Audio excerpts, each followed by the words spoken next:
आत्मानुशासन ग्रंथ है जहाँ पर शिष्य आचार्य देव के सामने खड़ा है और वो पूछ रहा है परमात्मा होने की विधि क्या है। एक सरल उत्तर तो यह है कि मैं स्वयं परमात्मा हूं, ऐसा अनुभव करना है। लेकिन आचार्य देव उसको थोड़ा सा वो प्रथम पद में है ऐसा समझकर आचार्य देव कह रहे हैं कि धर्म एव तव कर्तव्यम, अर्थात धर्म करना ही तुम्हारा कर्तव्य है, ऐसा तुम जानो। तो अगला प्रश्न उसने सहज पूछ लिया सब, लेकिन कर्तव्य क्या होता है? तो उत्तर में ये दे रहे जीवा जीवादीनाम तत्वार्थानाम सदैव कर्तव्य, अर्थात जीव अजीव आदि तत्वों का अर्थों का भान होना, ज्ञान करते रहना, यही तुम्हारा कर्तव्य है। अर्थात मरण की कीमत पर भी हम इस भावना से नहीं चूके कि मैं भी सिद्ध समान पद को धारण करने की लायकात वाला हूं। एक प्रश्न फिर से खड़ा हो रहा है कि हम में सिद्धत्व है, इसका तात्पर्य क्या है? तो समझा रहे हैं उदाहरण के माध्यम से। जैसे एक पिता है, पिता अब मरण शैया पर है, 4 बेटे हैं, 4 बेटे बहुत ही प्रमादी है, आलसी है, लाड़ प्यार में बड़े हुए हैं, भोगों में मस्त है। तो पिता देख रहा है कि भाई मैं जाऊंगा तो इनका क्या होगा। तो उसने बच्चों को बुलाया और कहा सुनो, अपने खेत में ना मैंने धन गाड़ कर रखा है, मेरे जाने के बाद में तुम खेत को खोदना और धन ले लेना और आपस में बंटवारा करके सुखी रहना। तो बच्चे तो लोभी थे ही, धन की बात सुनकर कौन नहीं होगा। गए, खेत को खुदवाने लग गए, एग्जैक्ट लोकेशन मालूम नहीं था, गए खुदवाते रहे, खुदवाते खुदवाते क्या हो गया, पूरा खेत खुदवा डाला, धन हाथ में नहीं आया। सहज किसी ने सुझाव दिया, अब इतना खोद ही दिया है, जुताई हो गई है, तो क्यों ना बीजारोपण करते हो, तो फसल भी आ जाएगी, थोड़ा बहुत उत्पन्न हो जाएगा। योग से बीजारोपण करने के बाद में बहुत अच्छी फसल आ गई, फसल से पैसा भी काफी मिल गया। उसके मिलने के बाद में सबको समझ में आया कि यथार्थ पुरुषार्थ करने से धन की प्राप्ति होती है। अर्थात जो खेत में धन गढ़ा है वो धन मेहनत के रूप में, अर्थात यथार्थ पुरुषार्थ के रूप में गढ़ा हुआ था।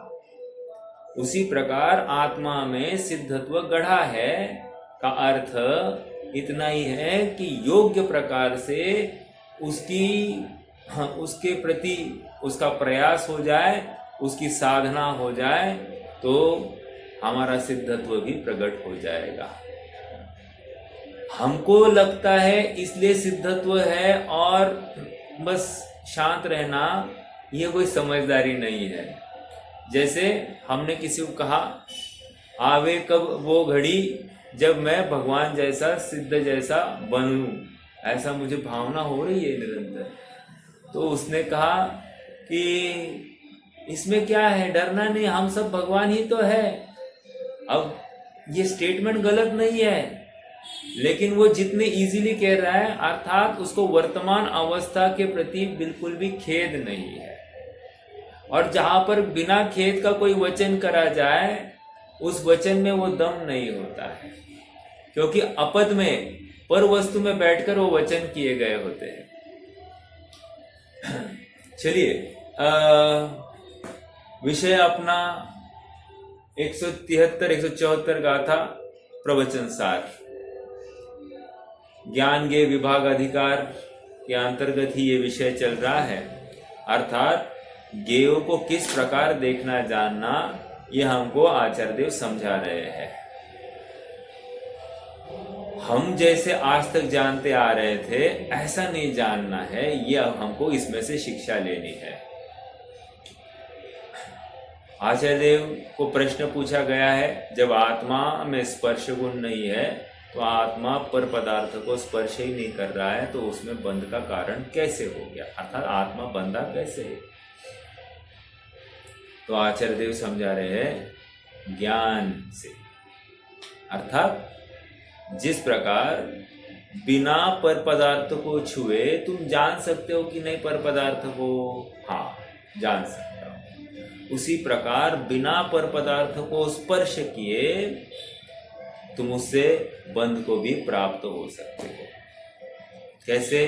बस राग से, समझ में? अर्थात तुम्हारे ज्ञान के साथ में जो राग है उस राग से तुम बराबर चिपक जाओगे। समझ में आया? फिर बाद में निमित्त आदि जो कुछ होने से होते रहेंगे, कोई बड़ी बात नहीं। बट मैं कैसे बंधा? अपने राग से। कोई प्रश्न करे, सब शरीर में वेदन हो रहा है, शरीर में व्याधि है, और आत्मा को क्यों तकलीफ हो रही है? लॉजिकल बात है कि नहीं? मतलब दर्द शरीर में, दर्द शरीर में मतलब शरीर में कुछ गड़बड़ हो गई है और उस गड़बड़ को लेकर आत्मा को तकलीफ क्यों है? सीधी सी बात है, राग है। जितने अनुपात में उस पर पदार्थ के प्रति मेरा राग है, उतने अनुपात में मुझे उस संबंधी आकुलता है। ऐसे हमने उदाहरण के रूप में ये भी उदाहरण लिए हैं। मान लो घर में 10 सदस्य है, एक सदस्य का देहावसान हो जाए। अब देहावसान होने से क्या हुआ? देहावसान होने से घर के 9 सदस्य तो दुखी हुए कि नहीं हुए? लेकिन हर किसी के दुख में हीना दिखता है कि नहीं है? बिल्कुल है। इसका मतलब क्या है कि हर किसी का मोह हीनादिक था, और अपने अपने मोह के अनुपात में, जानी तो एक ही घटना है, लेकिन अपने अपने मोह के अनुपात में हर किसी को हीनादिक दुख भाषित हो रहा है। समझ में आ रहा है क्या? तो बंध कैसे हुआ? जितने अनुपात में मोह था उतने अनुपात में बंध हो रहा है। ये सरल सरल बात है, और इसी तर्ज पर एक दृष्टांत यहां पर भी दिया जा रहा है, बैल का। कह रहे हैं 2 जनों ने एक बैल को जाना। चलो अलग से लेते हैं, यहां पर लिया है वही। 2 जन है, एक के सामने मिट्टी का बैल है और एक के सामने सच्चा बैल है। ठीक है? दोनों उस बैल को जान रहे हैं और दोनों को जानकर कुछ न कुछ हो रहा है। अब क्या हो रहा है, कैसे हो रहा है, आचार्य देव की ही भाषा में देखते हैं और फिर आगे बढ़ेंगे। देखो गाथा 173-174 पेज नंबर 338 पर आ जाइए।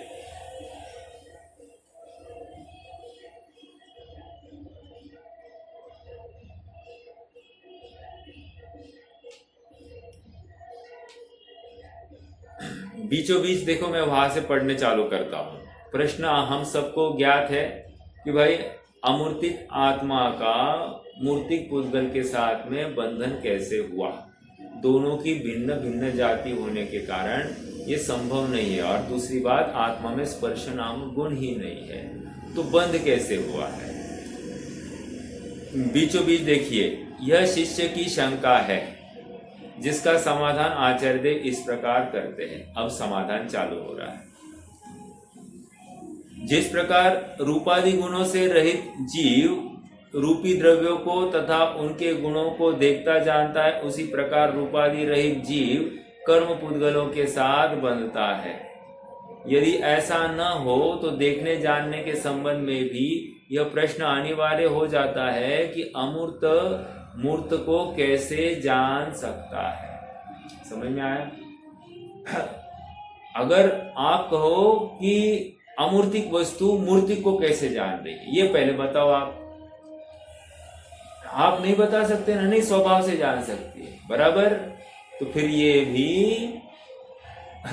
मतलब वहां तो उस पर्याय का विभाव है, लेकिन पर्याय तो विभावी है, लेकिन वो भी एक बंधना ये भी जीव का स्वभाव है, पर्यायगत स्वभाव। समझ में आ रहा है? हाँ, अनिवार्य हो जाता है। अमूर्त मूर्त को कैसे जान सकता है? अब नीचे यह बात अत्यंत दुर्घट है, इसलिए इसे सॉरी हाँ, यह बात अत्यंत दुर्घट है, इसलिए इसे दृष्टांत रूप बनाया है। यह बात भी नहीं है। यह बात अबाल गोपाल सभी को समझ में आ जाए, इसलिए इसे दृष्टांत द्वारा समझाया है। क्या है अभी दृष्टांत देखिए।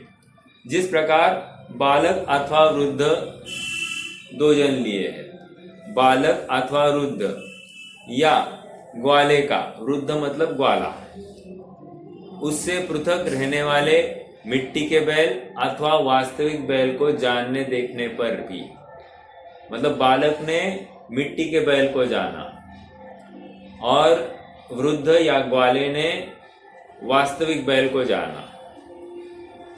बैल के साथ उनका कोई संबंध है क्या? बच्चे ने बैल को, उस मिट्टी के बैल को जाना, तो उस बैल के साथ में बच्चे का क्या संबंध है? कोई संबंध नहीं। ग्वाले ने रियल बैल को जाना, उसके साथ कोई संबंध है क्या? कोई संबंध नहीं है। दूसरी आगे चलिए। तथापि विषय रूप अर्थात गेय रूप रहने वाला बैल जिसका निमित्त है, ऐसे उपयोग आरूढ़ वृषभाकार ज्ञान दर्शन के साथ का संबंध बैल के साथ के संबंध रूप व्यवहार का साधक अवश्य है। अब यहां पर थोड़ी सी मेहनत करते हैं। क्या कह रहे हैं? ये जो बैल जाना है ना, मैंने, चलो बच्चे ने जो बैल जाना है, राइट, जो बैल जाना है वो कहां पर जाना है? सामने बैल खड़ा है तो वो सामने वाले बैल को जाना है या अपने ज्ञान दर्पण पर बैल जाना है? कहां पर जाना है? ज्ञान दर्पण पर जाना है, बराबर है कि नहीं? हाँ, तो इसमें क्या प्रॉब्लम है? ज्ञान दर्पण अर्थात ज्ञान ही वृषभाकार अर्थात ज्ञान उपयोग ही वृषभाकार परिणमित हुआ है और वो जानने में आ रहा है। ज्ञेय है, लेकिन सचमुच मेरा ज्ञान ज्ञेयाकार नहीं ज्ञानाकार ही है, लेकिन जिस ज्ञेय को जाना उसकी तरफ से देखकर मेरे ज्ञान को ज्ञेयाकार कहा जा रहा है। समझ में आ रहा है क्या? ज्ञेय नाम की वस्तु ज्ञान में प्रवेश नहीं कर गई है, लेकिन वो उसकी सत्ता की स्वीकृति है, लेकिन मुझ में उसका अभाव है। और जो वृषभाकार हुआ है वो ज्ञान का अपना स्वतंत्र परिणाम है। अब क्या कहना है? बालक का ज्ञान भी वृषभाकार हो गया है और वृद्ध का ज्ञान भी वृषभाकार हुआ है कि नहीं? इसका मिट्टी के बैल होगा और इसका जीवित बैल है। फर्क क्या पड़ रहा है? ज्ञान तो वृषभाकार ही हुआ है ना? हाँ, हुआ है। ठीक है, यहां तक बात आ गई। अब यहां पर क्या कह रहे हैं? वैसे ज्ञान में उस ऋषभ का प्रवेश नहीं, ना मिट्टी के ऋषभ का प्रवेश है, ना वो सच्चे ऋषभ का प्रवेश है, नहीं है प्रवेश। फिर भी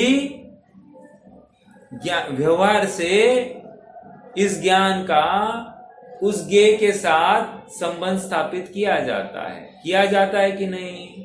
अर्थात किसको जाना? तो कहेंगे ऋषभ को जाना। बराबर है कि नहीं? कहेंगे कि नहीं कहेंगे? हाँ, उसके साथ में वैसा कोई संबंध नहीं है, लेकिन कौन से ज्ञेय को जाना, इस अपेक्षा से व्यवहार से ऐसा संबंध स्थापित किया जाता है। ठीक है, अब आगे देखो, फिर से अभी वो यही स्टेटमेंट पढ़ते हैं। देखो,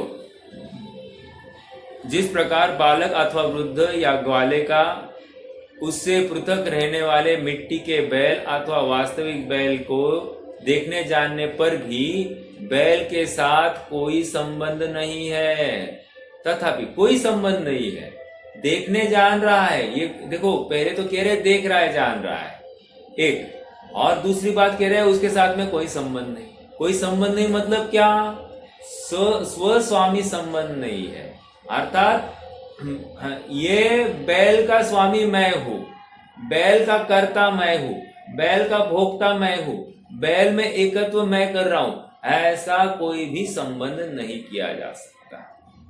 ठीक है, देखने जानने पर भी बैल के साथ कोई संबंध नहीं। तथापि विषय रूप अर्थात ज्ञेय रूप रहने वाले बैल जिसका निमित्त है। ज्ञेय रूप रहने वाला बैल मतलब क्या? वो बाहर वाला बैल, वो ज्ञेय है ना, तो वो क्या बना? निमित्त बना। किसका? इस ज्ञान दर्पण का। तो जिसका निमित्त है, ऐसे उपयोगारूढ़ वृषभाकार ज्ञान दर्शन के साथ, मतलब इस ज्ञान दर्पण के साथ में वो बाहर बैठे वाले ऋषभ का दर्शन के साथ का संबंध बैल के साथ के संबंध रूप व्यवहार का साधक अवश्य है। व्यवहार का संबंध तो हम कर ही रहे हैं। क्या कर रहे हैं भाई? ये मिट्टी के बैल को जान रहा है और ये सजीव बैल को जान रहा है, इतना संबंध तो स्थापित हो ही रहा है। और फिर वहां पर व्यवहार के संबंध की अपेक्षा ये मिट्टी का बैल किसका? तो ये जो सामने वाला जो जान रहा है उसका, ये भी कहा जाएगा। ये सजीव बैल किसका? जो सामने है, वो जो जान रहा है उसका, मतलब जिसका, जो उसका मालिक है उसका। ऐसा व्यवहार का साधक तो अपन कह सकते हैं, लेकिन सच में देखा जाए तो ये ऋषभाकार ज्ञान उपयोग वो उस आत्मा का अपना स्वतंत्र है। ठीक है, उसका पर के साथ कोई संबंध नहीं। कहां से लाया? देखने जानने पर भी बैल के साथ कोई संबंध नहीं। ठीक है, लेकिन उसमें ऐसा व्यवहार चलता है। दो बातें समझ में आ गई। अर्थात ज्ञेय का स्वामी तीन काल में ये ज्ञान हो ही नहीं सकता, लेकिन सुनो, ज्ञेय को जान रहा है, अर्थात उसके ज्ञाता दृष्टा स्वभाव की प्रतीति ये हो रही है। इस स्वभाव का भी अभाव तीन काल में नहीं हो सकता। यद्यपि वो ज्ञेय ज्ञान में आया नहीं, लेकिन ज्ञान उस ज्ञेय को जाने बिना रहता नहीं है, ये भी तो बात उतनी सही है। हाँ, तो जान लिया इसलिए बंद कैसे हुआ? जान लिया तो बंद नहीं हुआ, लेकिन ऐसा संबंध स्थापित किया जा सकता है, इतनी सी बात कर रहे हैं। व्यवहार से ऐसे संबंध स्थापित किए जा रहे हैं। व्यवहार होता है स्थूल दो पदार्थों का आपस में अभेद रूप कथन कर देना, ये व्यवहार से कथन किए गए। अब देखो लास्ट लाइन पर आ जाइए। इस प्रकार अरूपित्व के कारण आत्मा स्पर्श शून्य है। आत्मा आरूपी है कि नहीं? आरूपी होने से क्या हो गया? स्पर्श अर्थात पौद्गलिक वस्तु में ही स्पर्श होता है, वो आत्मा तो स्पर्श से रहित हो गया। ओके, इसलिए उसका पेज नंबर 339, उसका कर्म पुद्गलों के साथ संबंध नहीं है। तथापि एक क्षेत्रावगाह रूप से रहने वाले कर्म पुद्गल जिसके निमित्त है, ऐसे उपयोगारूढ़ राग द्वेषादि भावों के साथ का संबंध कर्म पुद्गलों के साथ के बंध रूप व्यवहार का साधक अवश्य है। अब क्या कह रहे, थोड़ा सा सुनना। पहले जानने देखने की अपेक्षा बात करी, अब क्या कर रहे हैं, आत्मा और कर्मपूतगल एक क्षेत्रावगाही है कि नहीं है? तो कह रहे परमार्थ से दोनों में कोई संबंध है क्या? नहीं, बराबर। फिर भी एक क्षेत्र में रह रहे हैं, उनके साथ में कौन सा संबंध स्थापित किया? निमित्त नैमित्तिक संबंध। और इस निमित्त नैमित्तिक संबंध के वश क्या हो गया? ऐसे उपयोगारूढ़ राग द्वेषादि भावों के साथ, हाँ, क्या कहा? उपयोगारूढ़ राग द्वेषादि भाव मतलब क्या? सामने द्रव्य राग या द्रव्य द्वेष खड़ा है, कर्म का उदय, और वो द्रव्य राग द्रव्य द्वेष इस ज्ञान दर्पण पर झलका, बराबर। अब क्या हुआ? उस राग द्वेष को लेकर मैंने कर्म पुद्गलों के साथ में बंध व्यवहार को साध लिया, अज्ञानता के वश। अज्ञानता अर्थात मोह के वश, अर्थात मैं स्वयमेव बंध को प्राप्त हो गया, मैं भूल स्वयं निज वैभव को। यही बात है।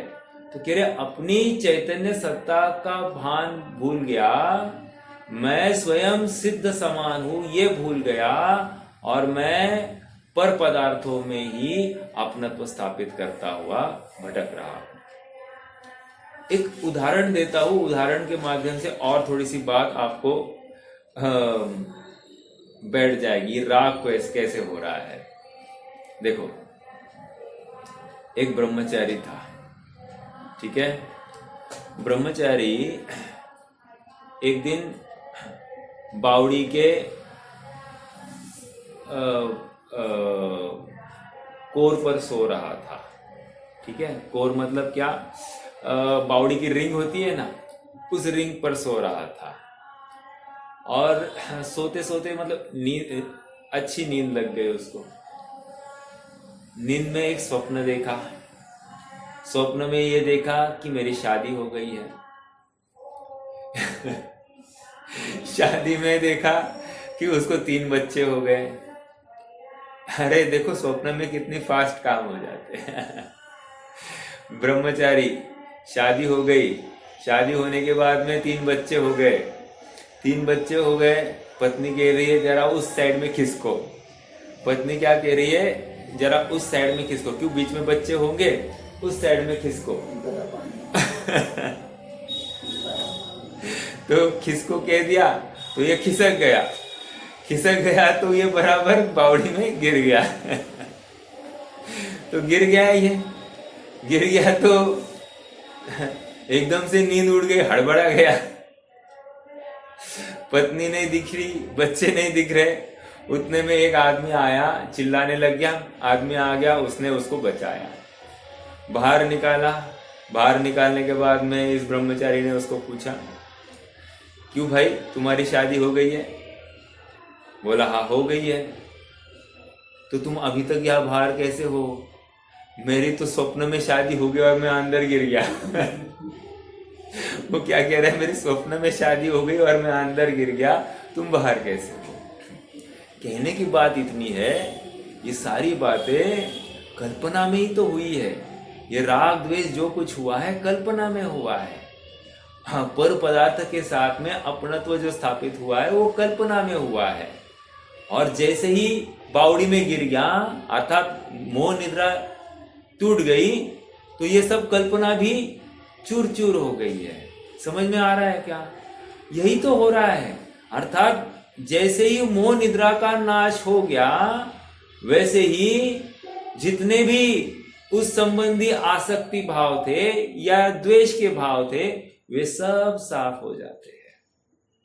बस एक मोह होने पर, ये सब मोह का अभाव होने पर ये सब होते दिखाई दे रहे हैं। निष्कर्ष, जब तक मोह है, बराबर ये उन वर्गणाओं के साथ में ऐसा संबंध स्थापित करता है, और संबंध स्थापित कर कर अपने आप बंध को प्राप्त होता है, अर्थात व्यवहार से बंध को प्राप्त होता है। कर्म पुद्गलों के साथ में एकत्व स्थापित किया, ये व्यवहार का बंध, और अपने परिणामों में उनको अपना मान लिया, ये परमार्थ बंध है।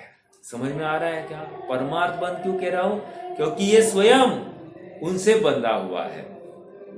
और एक उदाहरण देता हूं। प्रकरण महाभारत का चल रहा है। महाभारत के प्रकरण में वहां पर बात यह आ गई है कि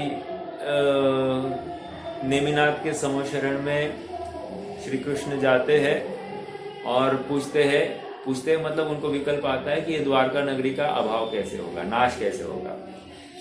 तो कह रहे 12 वर्ष के बाद में ये देवपुनित द्वारका नगरी साफ होने वाली है, जल जाएगी। हाँ, दूसरी बात, कारण भी दिखाया, वो द्विपायन, ठीक है। तो ये सब जानकर कृष्ण ने पूरे द्वारका नगरी में फरमान दे दिया कि देखो ये नाश तो होने वाली है, आप सबका जिसका जिसका वैराग्य के भाव है, आप सबके घरों की जिम्मेदारी मेरी, ठीक है। आप तो निश्चिंत होकर आप तो धर्म मार्ग में आगे बढ़ो, ऐसा फरमान दे दिया। प्रद्युम्न ने भी इस बात को सुन रहा है, वो भी सभा में था, और प्रद्युम्न को भी थोड़ा सा भाव हुआ कि हाँ अब सब नश्वर है, नाश को प्राप्त होने वाला कुछ स्थायी नहीं है, और अनित्यता देखकर, उसकी असारता देखकर, अशरणता देखकर वो भी थोड़ा सा वैराग्य को प्राप्त हो गया। तो गया अपने महल में जाकर अपनी रानी से कह रहा है कि हाँ, मैं ये सब बातें सुन रहा था और सुनकर मेरा संसार से मन ऊब गया है। मैं सोच रहा हूँ कि मैं अब दीक्षा धारण करूँ। शब्दों के ऊपर गौर करना। मैं सोच रहा हूँ कि मैं दीक्षा धारण करूँ। रानी बोल रही है अभी तक तुम सोच ही रहे हो, तो तुम्हारा वैराग्य सच्चा नहीं है। क्या कहा? शब्दों के ऊपर गौर करना। तुम्हारा वैराग्य सच्चा नहीं है।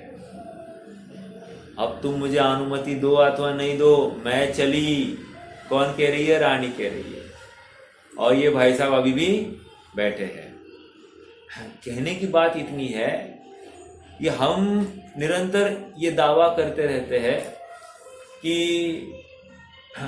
पर पदार्थ के कारण मैं बंधा हुआ हूँ। मेरे बच्चे का विकल्प है, उसका कैसे होगा इसलिए मैं रुका हूँ। मेरी पत्नी का क्या होगा, मेरे घर वालों का क्या होगा, मेरे समाज का क्या होगा, मेरे देश का क्या होगा, इसके लिए मैं रुका हूँ। ये जितनी भी बातें चल रही है ये सब मोहजनित बातें हैं। तुम्हारे बिना किसी का कुछ भी अड़ता नहीं। एक और अगर अड़ता है ये मानते हो तो विश्व में तुम जो कार्य करते हो उतने ही अड़ रहे हैं, बाकी उसके अलावा अन्य कुछ भी अड़ नहीं रहा है। अब तुम क्या कर रहे हो? तुम ज्ञाता दृष्टा हो, उसके अलावा कुछ नहीं हो। तो बस तुम्हारा उतना ही कार्य अड़ रहा है इस विश्व का, बाकी अन्य कुछ भी कार्य नहीं अड़ रहा है। प्रत्येक वस्तु स्वयं अपने अपने योग से परिणमित हो रही है और तुझे भ्रम हो गया है कि तेरे बिना कैसे हो सकता है, अर्थात ये मोह है। और इस मोह की वश बंध को प्राप्त हो रहा है। समझ में आ रहा है? अर्थात वस्तु देखी जानी, जानकर तुझे जो मोह हुआ है उस मोह में तू बंध को प्राप्त हो गया। समझ में आ रहा है क्या? इतनी सी बात। हाँ बोलिए हितेश भैया, प्रश्न है।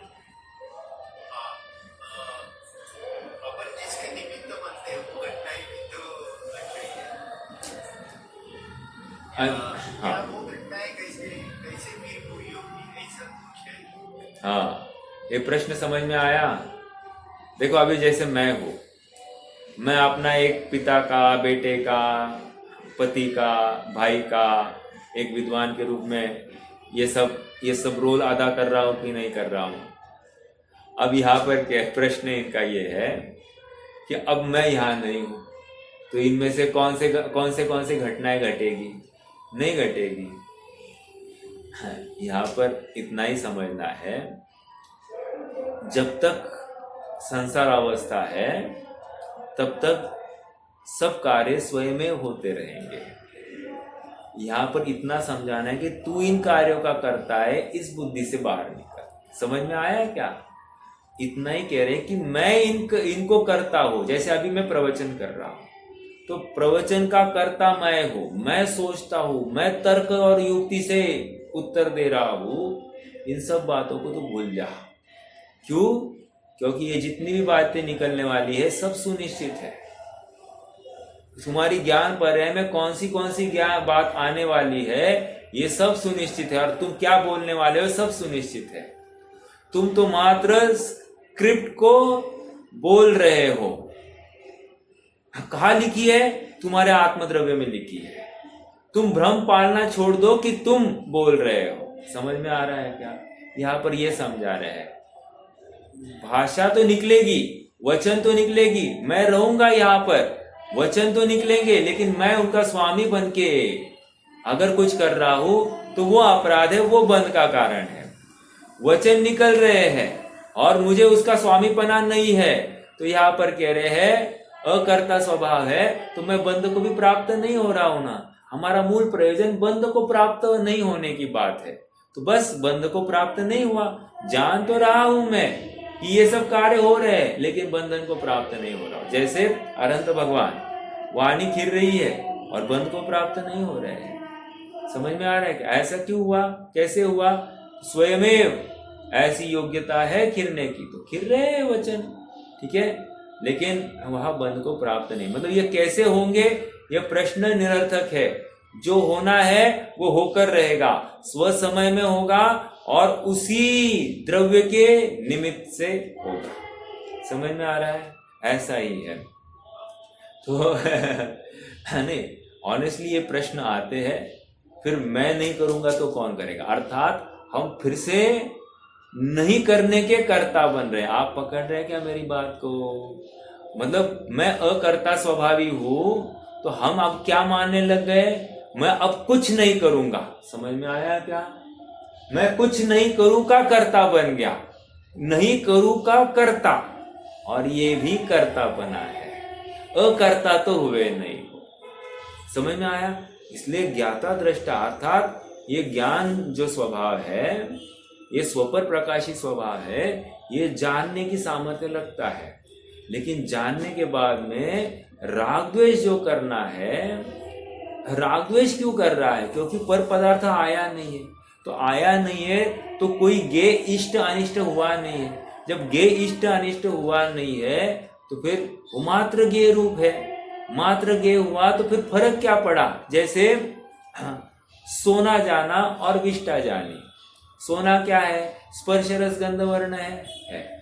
वो विष्टा क्या है? स्पर्श रस गंध वर्ण है। दोनों पुद्गल है कि नहीं? है। तो फिर ऐसा क्यों हो रहा है कि एक में अपनत्व हो रहा है, एक में ग्लानि हो रही है? तो दोनों गे है कि नहीं तुम्हारे लिए? तो जब दोनों गे है तो तुम मात्र ज्ञाता बनो ना। तुम एक में राग और एक में द्वेष क्यों कर रहे हो? गे रूप या ज्ञाता रूप ही बने रहो। और ये ज्ञाता रूप कब बनेंगे? जैसा वस्तु स्वरूप है जानेंगे वैसे ही। अर्थात मैं ज्ञान हूं, ज्ञान दर्पण पर मात्र ये पुद्गल वस्तु झलकी है। समझ में आया? और वो भी ज्ञान की अपनी स्वतंत्र योग्यता है। वो पुद्गल वस्तु सामने है इसलिए ज्ञान जान रहा है, ऐसा नहीं है। हाँ, अर्थात और ज्ञाता मतलब जानना नहीं, ये कहा जानने में आएगी तो जानी जाएगी वस्तु, लेकिन मैं उसका स्वामी बन जाऊं, मैं उसका भोक्ता बन जाऊं, उसका कर्ता बन जाऊं, ये स्वीकार नहीं है। समझ में आया? आत्मा कर्ता, और आत्मा का कर्म क्या है? वो ज्ञान दर्पण जो के ऊपर जो प्रतिबिंब हुआ है वो उसका कर्म है। इतनी सी बात थी, राइट? और इस ज्ञान दर्पण पर जो कोई प्रतिबिंब बना है उसमें सारा मटेरियल आत्मा का लगा है। वो पुद्गल का एक परमाणु भी अंदर प्रवेश नहीं कर गया। इसके प्रदेश न्यारे हैं, उसके प्रदेश न्यारे हैं, लेकिन इतना परफेक्ट है वो कि जैसा बाहर की वस्तु है वैसे के वैसे यहाँ पर प्रतिबिंब हो गया है, और इसको लगने लग गया कि वो ही अंदर प्रवेश कर गया। इसलिए ये भ्रांति खड़ी हो गई और फिर इसने उसमें ही अपनत्व कर दिया। अर्थात इसको ये स्वीकार ही नहीं हो रहा है कि मैं अपने ज्ञान दर्पण पर देख रहा हूँ, इसको बार बार लग रहा है कि मैं बाहर ही देख रहा हूँ। समझ में आ रहा है क्या? उसको क्या लग रहा है? वस्तु है अंदर और इसको लग रहा है कि मैं देख रहा हूँ बाहर। अब जब तक ये भ्रांति बनी रहेगी तब तक ये स्वभाव को प्राप्त नहीं होगा। अर्थात वो कुतूहली नहीं हुआ है। तत्प्रति प्रीति चित्तेन येन वार्तापि श्रुता, अर्थात इस आत्म संबंधी चर्चा को, चिंतन को रुचि पूर्वक ये ध्यान ही नहीं रहा है। मेरा प्रश्न है, आत्मा के बारे में हम दिन भर में कितने बार याद करते हैं? याद ही नहीं आ रही। अब मान लो एक छोटी सी घटना हो जाए, अपना प्रिय मेरा लड़का, उसके साथ में कुछ कम ज्यादा हो जाए। अब मेरा प्रश्न है, मुझे लड़के का विकल्प कितना सताएगा? मैं लड़के की याद कब नहीं करूंगा? प्रश्न है। मेरे लड़के की याद मैं कब नहीं करूंगा? खाते समय कर सकूंगा, करूंगा। पीते समय करूंगा, सोते समय करूंगा, उठते समय, बैठते समय। बराबर निरंतर ज्ञान का गेय कौन बन रहा है? लड़का बन रहा है कि नहीं? सब कार्य हो रहे हैं कि नहीं? हो रहे हैं।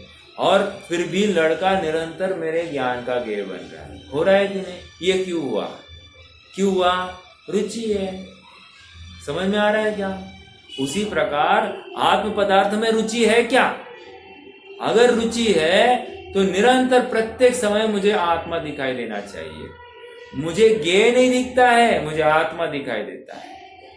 और जब आत्मा दिखाई देता है तो राग द्वेष के प्रसंग है ही नहीं ना। क्यों? आत्मा में न राग है, न द्वेष है, न पर पदार्थ का प्रवेश है। आत्मा तो अपने में ही है। तो ये जैसे ही ज्ञान हो जाता है, वो भान पे रहता है, तो ना कषाय के प्रसंग बनते हैं, न पर में अपनत्व के प्रसंग बनते हैं, न ये वस्तु चाहे और ये वस्तु नहीं चाहिए, ऐसा कोई भी विकल्प नहीं आता। समझ में आ रहा है क्या? ये सब बातें होती है।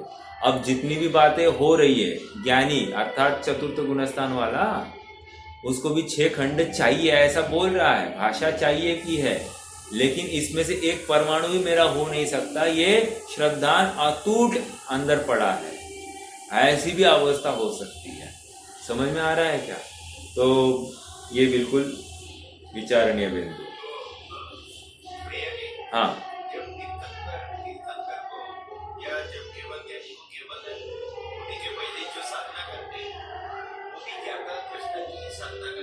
राइट।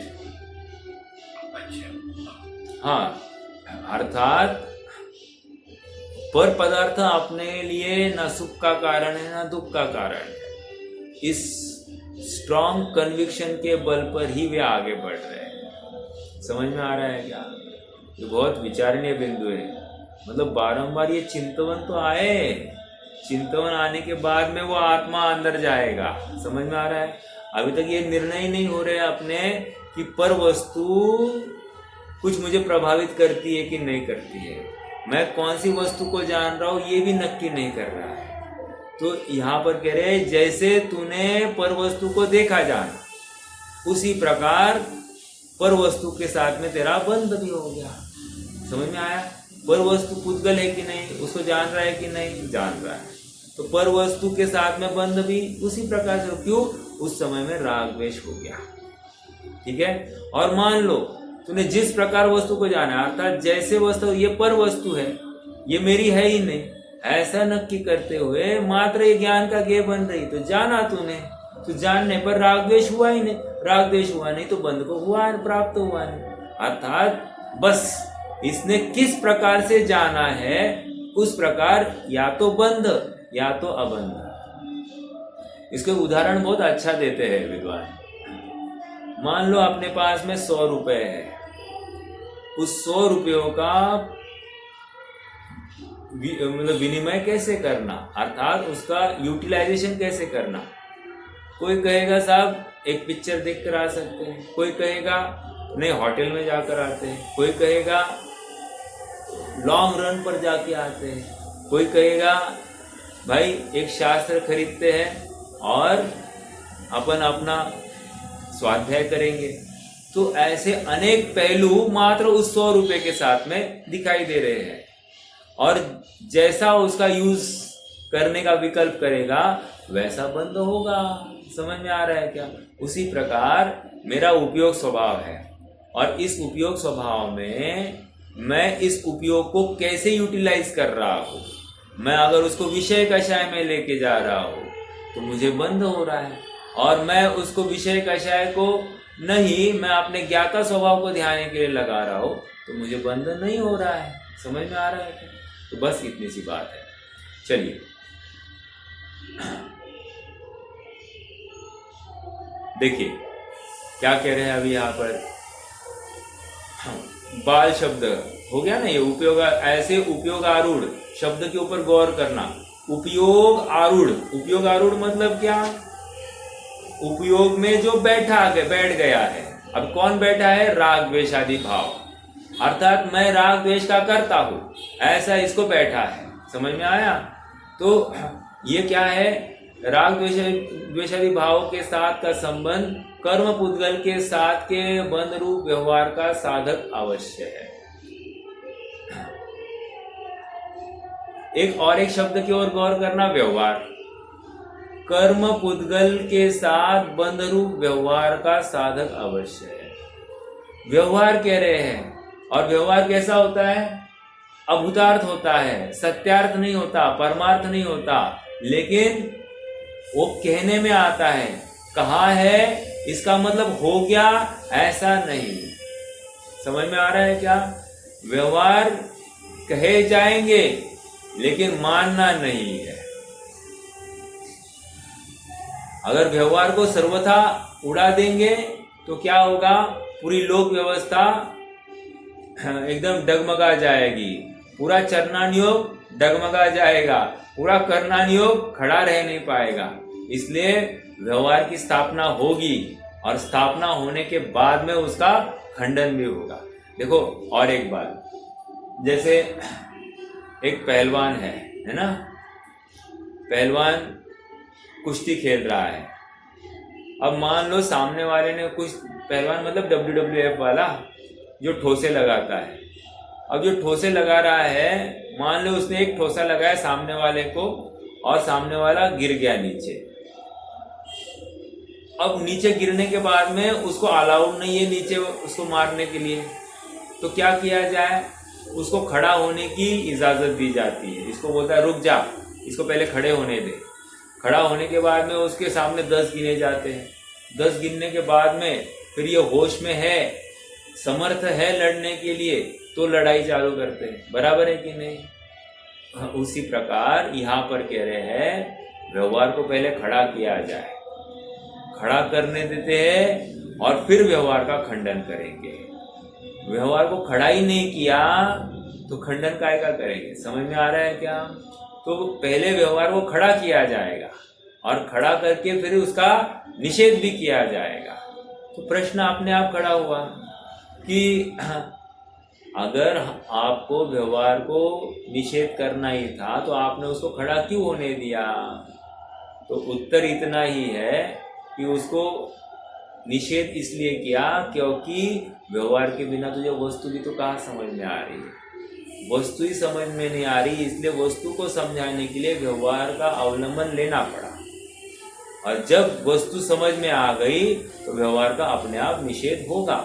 जैसे एक नाव में बैठे बिना नदी के उस पार नहीं जा सकता, तो इस किनारे से नाव में बैठा जाएगा। अब मान लो मझधार के बीच में है, नाव छोड़ी जाएगी क्या? नहीं छोड़नी है ना, लेकिन छोड़नी है, लेकिन मझधार में नहीं छोड़नी। जब वो किनारा आएगा तो नाव छोड़नी है। अब कोई कहे नहीं साहब इस नाव ने बहुत काम किया, यहाँ से यहाँ तक लाया, इसलिए नहीं छोड़ूंगा। नहीं छोड़ूंगा तो तुम नाव में बैठे रहोगे, बहते जाओगे, तुम किनारे नहीं पहुंचोगे। और तुम्हारा प्रयोजन किनारे पहुंचना है, इसलिए किनारे पहुंचने के लिए तुम्हें नाव को छोड़ना पड़ेगा। उदाहरण जिस प्रकार है उसी प्रकार व्यवहार रूपी नाव में बैठा जाएगा। कब तक? जब तक इस किनारे से उस किनारे तक मैं पहुंचू नहीं। उस किनारा दिखने लग गया, अब मैं तैयार होता हूँ, और किनारा आते ही मैं व्यवहार का त्याग करता हूँ, निर्दयता से उसको छोड़ देता हूँ और स्वयं परमार्थ में स्थापित हो जाता हूँ। समझ में आ रहा है क्या? तो ये सब व्यवहार है, व्यवहार है, ये बंद भी है, लेकिन व्यवहार से सचमुच मेरा अपनत्व वहां पर स्थापित है, यही बंद है। ठीक है, अब देखो आगे बढ़ते हैं। बाल शब्द लो। बाल शब्द कहा गया? बाल शब्द के बालक, मूर्ख, अनजान आदि अनेक अर्थ होते हैं। देखो बाल के कितने अर्थ किए? बालक, और मूर्ख को भी बाल कहते हैं, अज्ञानी को भी बालक कहते हैं। समझ में आया? आगे। और गोपाल के ग्वाला, गोपाल का अर्थ वृद्ध, गोपाल का अर्थ भगवान आदि अनेक अर्थ होते हैं। इस प्रकार अबाल गोपाल शब्द के अर्थ में बालक से वृद्ध तक, अज्ञानी से भगवान तक, और बालक और ग्वाले जैसे स्थूल बुद्धि वाले लोग हो सकता है। ग्वाले को लोक में अत्यंत स्थूल बुद्धि वाला माना जाता है।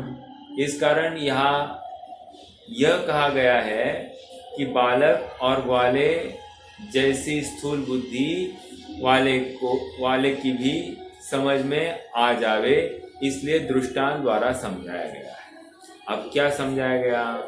यही उदाहरण। ठीक है, इसी प्रकार बालक से वृद्ध तक अर्थात इसी प्रकार बालक से वृद्ध तक अर्थात सभी लोग और अजान से भगवान के समान बुद्धिमान तक के सभी जीव सहज भाव से समझ सके, इस कारण दृष्टांत में समझाया गया है। सभी समझ जाए क्या? कि मैं ज्ञान करता हूं और ज्ञान के साथ में यदि राग द्वेष हो गया तो बंध को प्राप्त होता हूं। आचार्य जैसेन इन गाथाओं के भाव को नए विभाग से मुक्त जीव, भेद विज्ञान रहित अज्ञानी जीव और भेद ज्ञानी जीव के आधार बनाकर समझाते। ये अपन कल विचार करेंगे। आगे देखिए, अभी ये वृंदावन दास जी का छंद, ये बहुत मार्मिक है।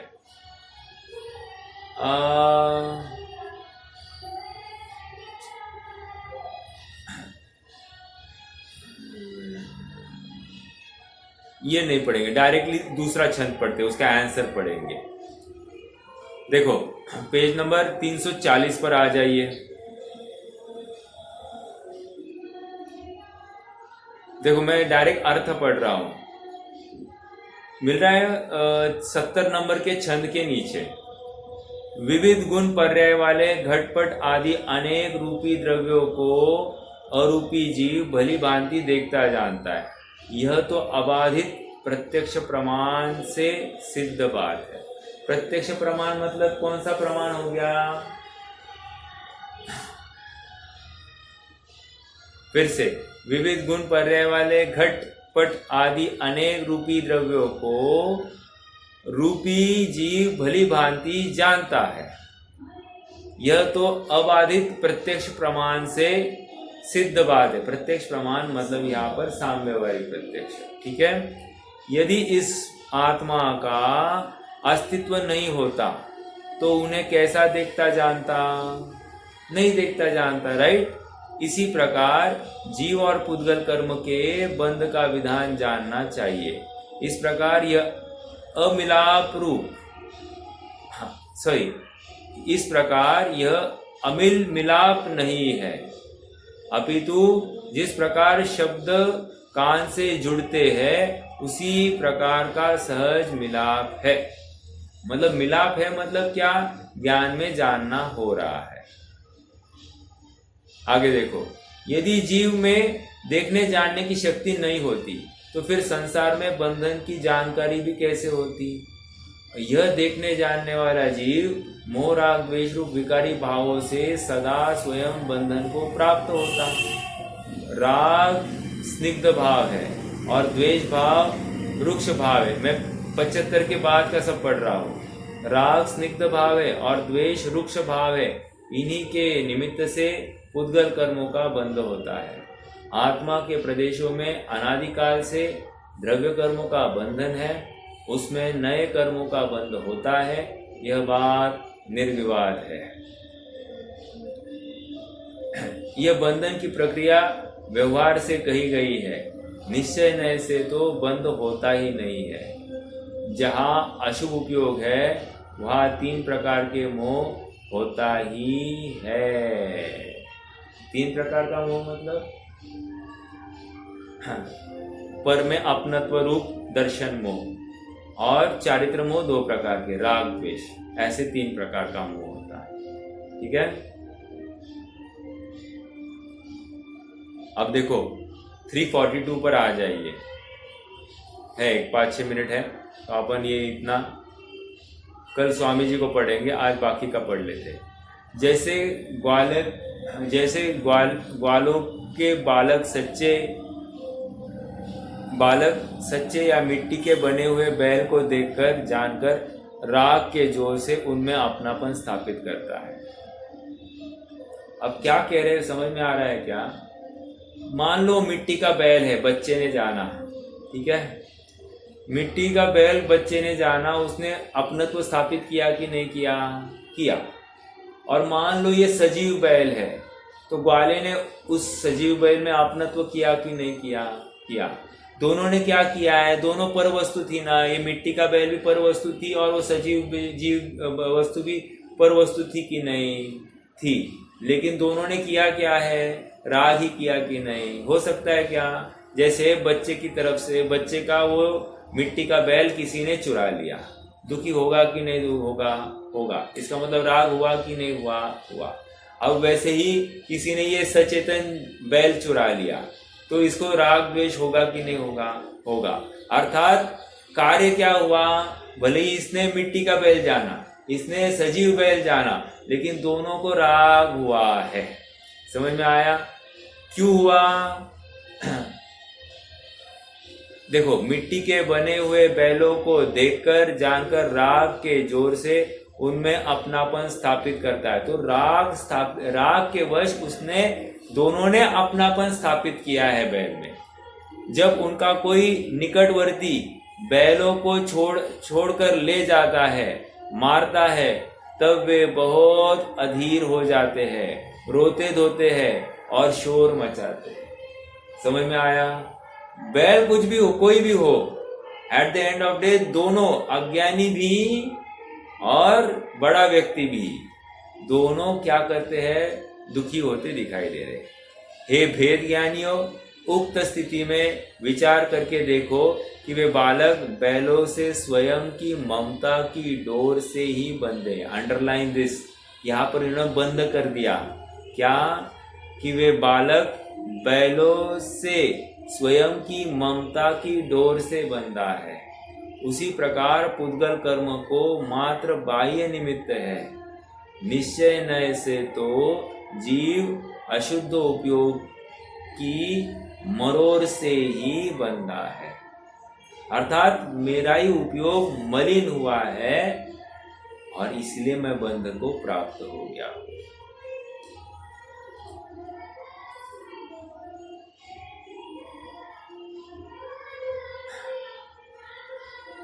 देखो, अभी 1-2-3 मिनट है।